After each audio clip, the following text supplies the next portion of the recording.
Welcome back to Mountain Health Today. I'm your host, Ted Owens. This is a program where we discuss all things healthcare that are important to the various communities in the greater Lake Tahoe and Reno region. Today our guest is Mr. Harry Weiss, Chief Executive Officer of the Tahoe Forest Health System.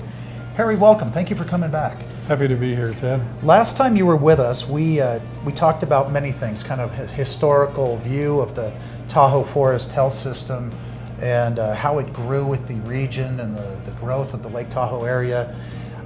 We touched a little bit on the community's support of what was called Measure C, which helped to bring the Tahoe Forest Health System kind of into the modern age, if you will, both to accomplish seismic compliance in the state of California, but also tremendous expansion of services. If you could kind of refresh our memory on Measure C and its background. Sure. Measure C was a general obligation bond topic that all the taxpayers of our district contemplated after a lot of hard work that prefaced that. And now, by hard work, what my understanding was there was a lot of public involvement through leadership councils and working groups and what have you, trying to determine what they wanted. Correct. Various community surveys, discussions, and so forth to really nail down what are the list of important topics, including seismic, because they wanted this hospital to be alive and well after 2030, which is a dilemma for many California hospitals, making sure that you're seismically sound to be around after 2030. Well, unless the legislature thinks of a new idea, right, then you would have to comply with. Measure C was voted on in 2007, September of. Correct. It had strong support. Very strong support. It's pretty rare to see a vote of 72%. Many times you'll see high 60s, but it's been my observation that 72 is relatively rare, and it's a very clear voice of the people that this is our request, and then, oh, by the way, we're putting our money where our mouth is. Here's $98.5 million to do this list of important work. And I think it's also important to point out that not only did the community support this, but those tax revenues come from second homeowners as well. Correct. And the community really wanted to broaden services that actually bring folks to Tahoe Forest from outside the district boundaries. That's a fair statement. Correct. Access to great health care was a very high priority for all residents in the region. Let's talk a little bit about services. I know that the bond amount was $98.5 million for upgrades and improvements. Let's talk about a legacy service, which would be OB. The legacy of the Joseph family and the gift of the land and that the hospital stands on today came out of a tragedy there. There's a new women's health and newborn care facility. Absolutely.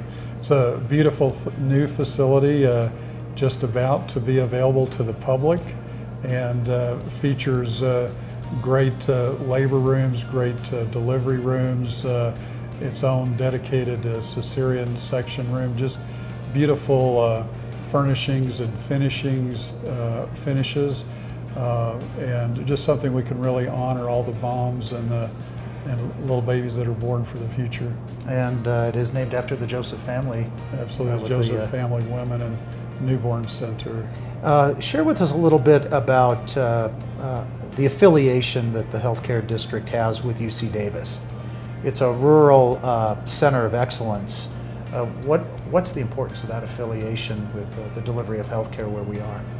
This was the very first rural center of excellence that UC Davis did, and we had a joint goal as to how can we really improve healthcare in rural areas and in its most basic areas, but also then it does include even a research element as well. You know, are there new things that we can create, products or services that will make healthcare even more improved in this area as well? And then further, it allows Tahoe Forest Health System to be a training ground for medical students as well out of UC Davis. So there's many aspects to a rich relationship via this Rural Center of Excellence. That would be unique to a hospital in a rural environment, I would think, Yes, training.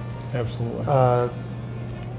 We have the Gene Upshaw Memorial Tahoe Forest Cancer Center, and that's got strong ties with UC Davis, and how does that function and enhance cancer? So we have an additional affiliation agreement with UC Davis with our Gene Upshaw Memorial Cancer Center, and it really allows for live audio video conferencing every workday of the week. Each workday features a different range of cancers and patient cases that are discussed. Monday it's one range of cancers, Tuesday and Wednesday and so forth, each devoted to different topics, and it really allows each of our patients to have the best of cancer minds physicians at UC Davis and other critical locations around Northern California to really consult on what is the best known evidence-based treatment pattern program for these patients. Just a phenomenally valuable program for our patients. I've heard one of the physicians refer to it as Hollywood Squares. I've seen the room, Right. multiple screens. So patients are receiving more than one opinion on their cases, essentially. Absolutely.